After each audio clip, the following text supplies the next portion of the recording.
kartais, kai tiek dulkių sukyla, tiesiog dirbi visiškam rūko dulkių debesy, pranašyšių debesy ir tiesiog iš nuojautos plotus braukai, brūžini, nes nu ką, o ką daryti, tai vis tiek padaryti reikia, negi čia ant kiekvieno momento tik tai nebematai ir jau bėgsi laukan. Ne, nu, kaip sakant, su protu pavarai, o gal ir be proto, nes čia ne vieną kartą girdėjau, kad čia tas mano visas projektas yra be proto, beprotiškas. Tegul žmonės ką šneka. Vienok darbas yra darbu ir reikia jį padaryti ir kartais būna tokie iššūkiai. Ir viskas pasidaro tik tai su pertraukėlėm, duodant ir kartais dulkiam nusistoti, nusivedinti ir ką. To įlysiu vėl atgal.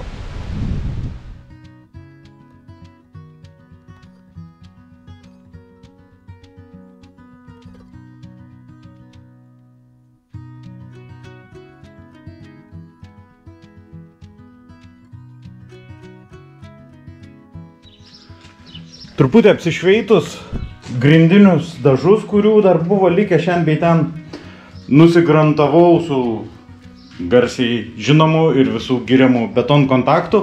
Dar be abejo turbūt reikės antrą kartą prieš klijuojant.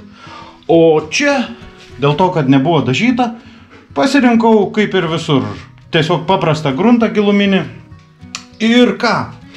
Turiu surinkęs, atrodo, kad tik turėtų užtekti, buvau išsidėliojęs, tai dėkui Andriui, kuris atvežė įvairių plytelių likučių. Sakau, aš vis galvoju, kur jos tokios gražios. Ir paskaičiavau, sakau, išplojęs, atrodo, kad tik turėtų užtekti šitam nedideliam tualetukui. Tai ką, klijai užmaišyti, čia labai sunku bus kažką filmuoti, užfiksuoti procesą, tai turbūt parodysiu jau galutinį rezultatą. Pajudėjau su pirmosiomis grindimis tualete ir noriu papasakoti vieną tokį dalyką. Pirmiausia, dėkui Andriui už padovanotas, atvežtas jau prieš beveik jo 3 metus plyteles, ir kurių buvo, aš jas išsidėliojau, pasižiūrėjau, ir galvoju, čia taip ant garbės žodžio, sakau, 1 ar 2 galėjo trūkti. Ir kągi, pjaušiau, nuopjovas, sudėjau čia apie vamzdį, čia vis tiek nesimatys, klozetas stovės, ir liko tik tai tokia nuopjova iš visų, kiek turėjau rezervų. Taip nėra buvę, kad liktų tik toks galiukas.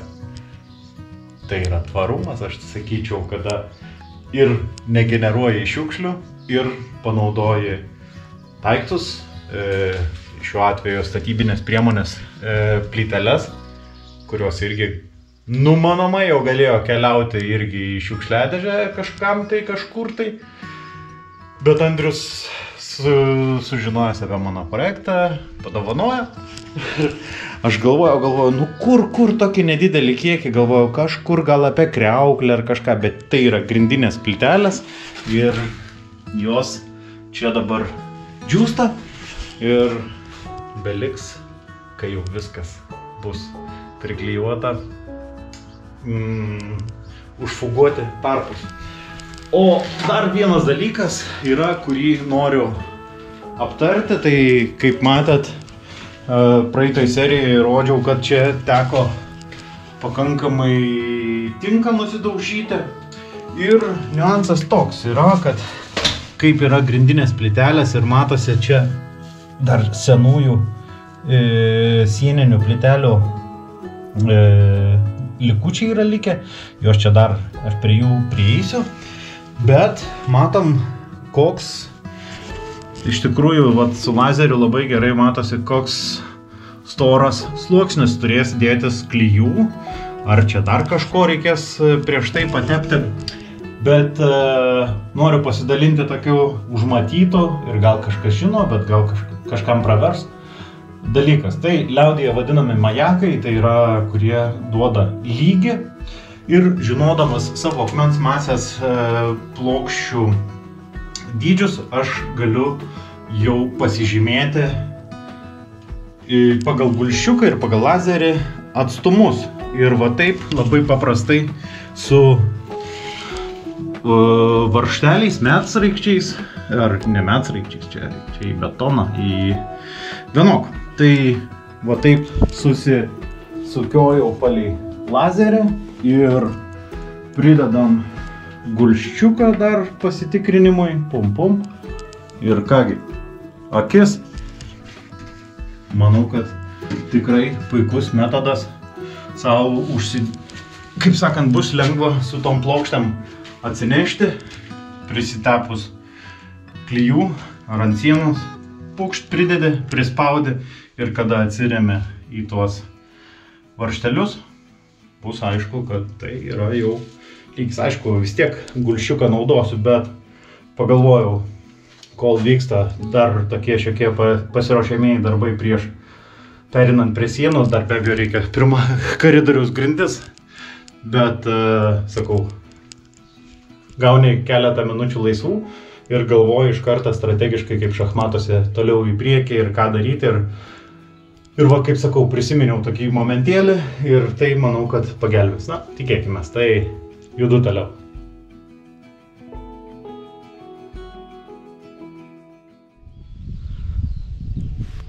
Kada medeliai jau pradeda nešti vaisių,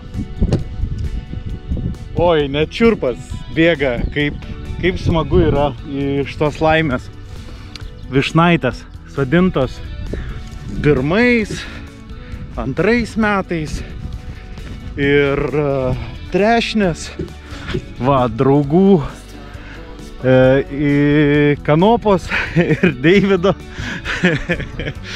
Taip, draugai turi kličkas, pravardės ir jų dovana, va, irgi pirmą pavasarį dovanota ir dar kitos višnaitės. Na, čia tas kraštas toksai kaulavaisių. Tai jo, kaip ir šį pavasarį per vieną seriją sakiau, medžius geriausia sodinti 20 metų prieš. Tai visada, kada atsikraustai, turbūt pirmas darbas ir būtų vienas iš pirmųjų darbų, kalbant apie aplinkos puoselėjimą, tai iš karto galvoti apie vaismedžius, vaiskrūmius, kur juos susodinti. Ojojoj, pirmosios dovanos. Tai ir netgi šitokia mažytė. Jau, man atrodo, vieną galiu ir nuskint.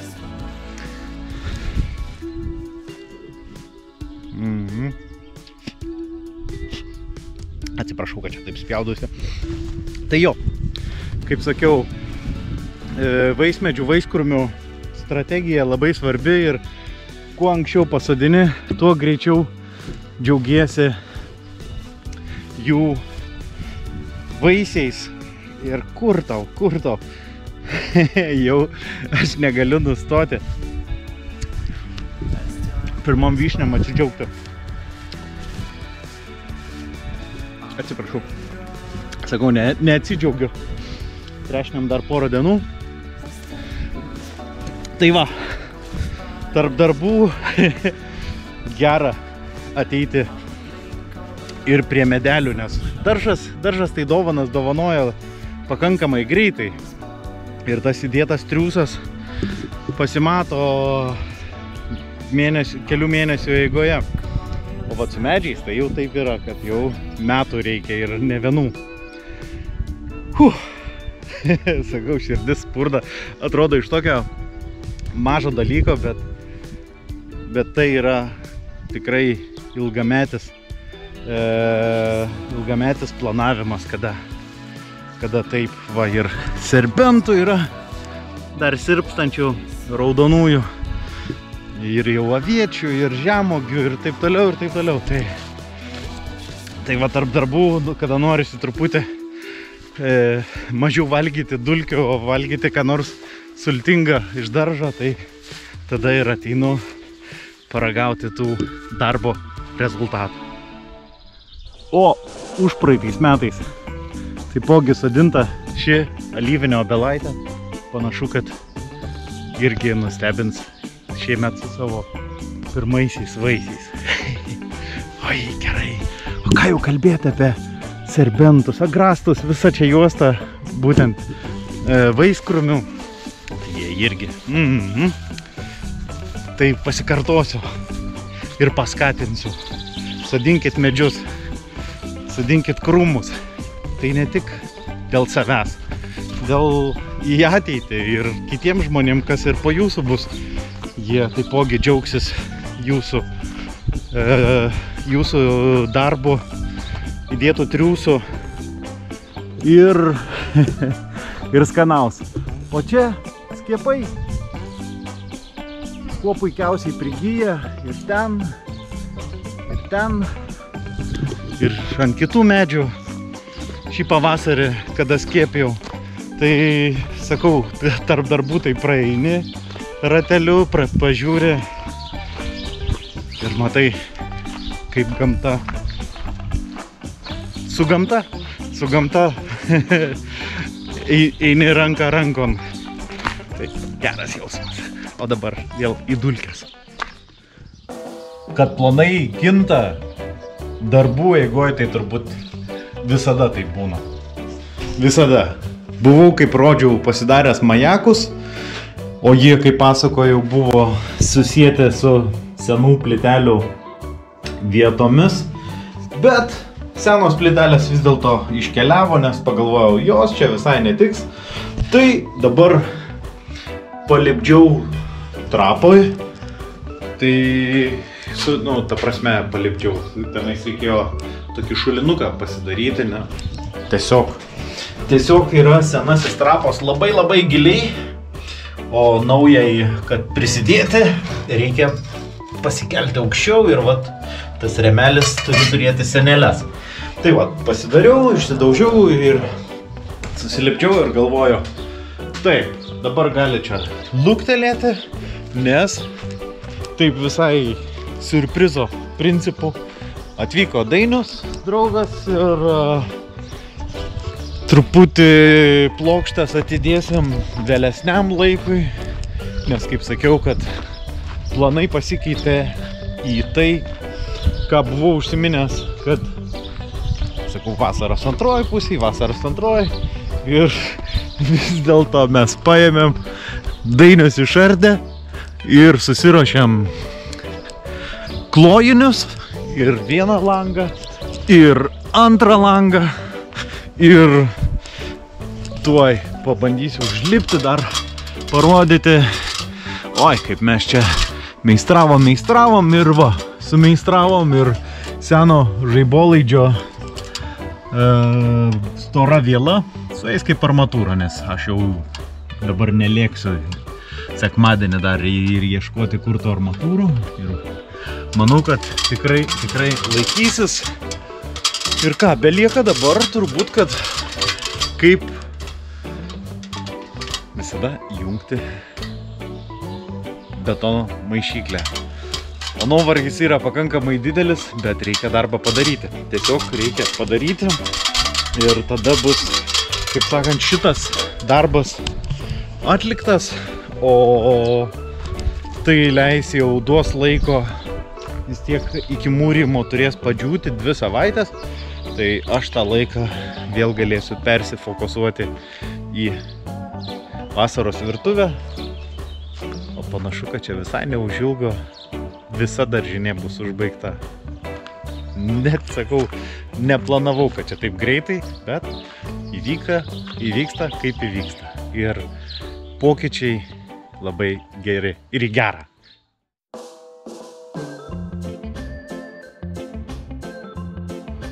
Sodas kaip golfo aikštynas. Visos žolės, žolė nuskusta kaip reikiant, tai kad avytės irgi nebadautų. grįžo į pievą savo. Ir ryte, ką jau ir netgi naktį atrodo išeini, dabar, kai pagalvoji, dar joninės neatėjo, o liepos jau žydi pilnumoje ir čia taip dūzgia, neišpasakytai. Ir aš, nežinau, ar čia kaip darausi jau tikras kaimietis, ar čia jau su amžium, čia kaip sakoma, pradėti keltis labai anksti, kažkaip tai noris taip keltis anksti ir taip jau, taip geras jausmas. Ir ką, geriu savo ryto arbatą ir ne arbatą, kavą. Žiūriu špokų debesis. Tik ką pasidžiaugiau, kad buvo serbentų. Beveik neliko serbentų. Nu, dar keletą liko. Vyšnės. Gerai, kad dar spėjau paragauti. Nei vienos trešnės. Nei vienos. O! Ai, dar atsiprašau. Liko trešnelės, tai reikia paragauti. Gal nepersirpusę, bet bent jau paragausiu. Špokai naikintojai pasirodo yra, bet reikia nepamiršti dalintis. Ir nu taip jau yra gamtoj. Ir tai primena apie tą dalyką, kad reikės jau kitais metais dengti seną užuolaidą, kokia tai ar tinklų, ar kažką tai sugalvoti, jeigu norint tokį skanėstą valgyti. Tad prie jau besistebenčių miežių noriu Jums padėkoti, kaip visada, už pridedamus nykščius, parašomus komentarus. Na tikrai jie mane labai džiugina, patikėkit. Kas paremėte, tiems taipogi labai didelis dėkui ir už įrašo pasidalinimo su savo draugais, o taipogi apsilankymais pas mane Būro kieme ir kol špokai nesulėse, dar paragavimų tokos yra. Tad dėkui dar kartą sakau ir iki sekančios serijos.